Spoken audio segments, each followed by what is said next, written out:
வேயுறு தோழி பங்கன்.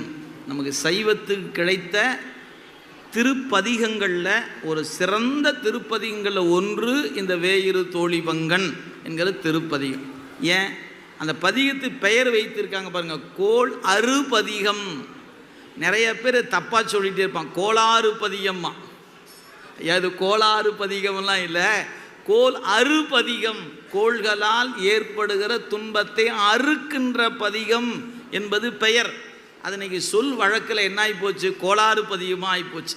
கோளாறு இல்லை, கோளாறுகளெல்லாம் அறுக்கிற பதிகம் தான் இந்த பதிகம் என்பதை நாம் சொல்லும்போது தெளிவாக சொல்லணும். எனவே கோள் அறு திருப்பதிகம் என்று போற்றப் பெறுவது. திசை தெய்வம் அட்டதிக்கு பாலகர்கள். ஐயா இன்றைக்கி வடக்க சூலம் கிழக்க சூலம் என்ன பண்ணலான்னாரு, ஏதாவது ஒரு பரிகாரத்துக்கு அதை பண்ணு, ஒன்று வேணாம், கோளறு பதியத்தை பாடிட்டு போ, சூலமாவது ஒன்றாது. ஏன் சூலதேவரை உனக்கு முன்னாடி நிற்பார், நீ போயிட்டேருன்ட்டார்.